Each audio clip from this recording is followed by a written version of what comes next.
Welcome back to another wonderful day in the world of sealed and graded video games. Now I know there's still a ton of stuff to talk about with WATA and Heritage and everything going on there, but today what's actually super interesting is we have to talk about WATA's main competitor, VGA, or Video Game Authority if you're not familiar with who they are. Now they have been around for a lot longer than WATA has, but what was really interesting is that when WATA entered into the market, VGA just kind of stood there and did nothing and watched as WATA gained tremendous market share in an insanely short amount of time. But on August 25th, yesterday now, at about 1 p.m. in the afternoon, I received an email from VGA that was very timely, let's say. For those that are on the VGA email list, they don't exactly send out timely emails or any kind of expected dates or anything like that. They do send out some update emails every 1, 2, 3 months, but they're always kind of sent at a random interval and cover a 2-month period. So Karl's video came out August 24th around noon, and then about 24 hours later, I received this email from VGA. So let's just go ahead and look at what they have to say, because this is kind of huge. The first thing they say here is they're hiring new staff and working on their backlogs. Great to hear, VGA. Next thing they say, the website updates are almost done. The website update has been going on for almost a year now, so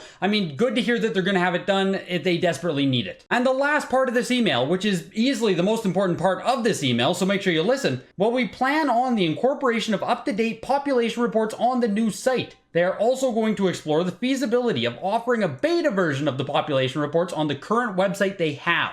So you heard me right there. VGA is stating they are going to publicly have their population reports available soon. Now again, right, I mentioned how timely this email was. This is 24 hours after this whole Heritage WATA bomb drop by Karl, right? People are saying, oh, this is the end of WATA games. Oh, they're all frauds. Oh, it's all going to collapse now.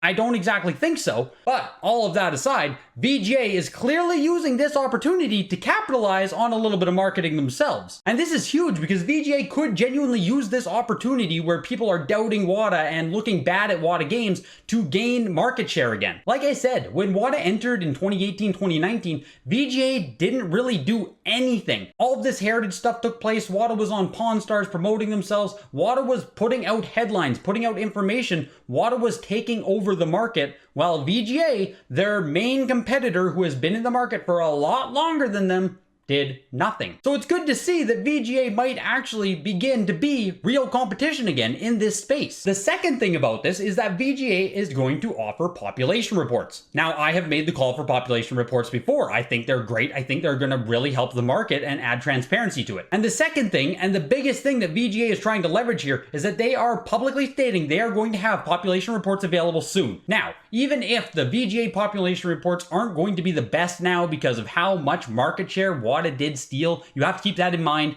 VGA population reports, especially given how many people were cracking VGA games and sending them to WATA, the VGA population reports aren't going to tell the whole story when they do come out. Keep that in mind. But with them doing this now, they're offering a reason to submit with VGA. They're offering a point of transparency to try and take back customers and take back consumers and have people have confidence in grading with VGA. Really, from VGA's standpoint, this is the best thing that could have happened. And with VGA doing this, with VGA stating they're going to have these public population reports, there is now competitor pressure directly put on WATA to also match this. Will WATA put out a statement as well about pop reports? I doubt it anytime soon. They're kind of dealing with a lot of shit right now. But once everything has a resolution, WATA will be in a place where they most likely will have to release population reports, or else now they will look like the bad guy, or more of the bad guy.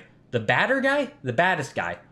You get what I'm saying. And don't get me wrong here. I'm not here to just talk up VGA and put down WATA. Both companies do offer a good service, regardless of what you think about all the speculation and collusion. There is a reason WATA took over the market so easily. They offer a good service and a good product. You have to remember that. And saying otherwise is not being fair to what WATA actually is as a company. And it's kind of missing the point of how they so quickly rose to prominence. If you were in the graded sphere back when VGA was the only company, you would understand the excitement that there was for WATA to be entering the market and how eager people were to use this service. Now, it wasn't all WATA just being fantastic. VGA also had its own issues, mainly with the security of the cases and the transparency of the company. You know how with WATA we have specific people we can look at and we can point to and we can be like, oh, it's these guys, these guys, these guys who do the things, or we can blame these people or we can praise these people. With VGA, We never had any of that. We don't know who is grading the games, we don't know who is running the graded games division, and we never had any actual communication with them. On top of that, the scale is hard to understand if you're new to it, being that it encompasses both the condition of the case and the seal into one grade. So it's hard to know if your VGA 80 game maybe has a rip in the seal, maybe has a crease, maybe it has a little bit of both. You don't really know until you actually examine the item. So WATA, again, in that way, did add a lot of transparency to the grading process. And the last big thing with VGA was always the security of their cases. It has always been something that people say you can easily open up a VGA case and swap the game inside, seal it back up, and no one will be any the wiser. And that's been an issue for VGA for as long as they have been in business. But today could mark the return of VGA fixing these issues, being more transparent, and being real competition in the market for WATA. If those are the main issues that I outlined there, a lack of transparency, a hard grading scale, and security issues with the cases, then that is not that hard for a company to fix with a little bit of PR and initiative. VGA could maybe redesign their cases, put a little bit of more security in them to help alleviate those issues. They could also maybe hire a new person at the front of their video game services so that we have someone to look at and someone to understand. Now, whether or not VGA will actually look to fix any of these issues, whether or not they're looking to make a big push like this, I don't know. No one knows at this point. But the fact that they put out this news release 24 hours after WATA is caught in this controversy tells me they are at least watching the market now, taking notice, and want to do something. With all of that said, do you still use VGA? Would you consider using VGA in the future if they were to fix some stuff or offer these population reports? Is that something that actually matters to you and would make you use VGA over WATA? Well, maybe you'll just never use WATA again at this point. I don't know.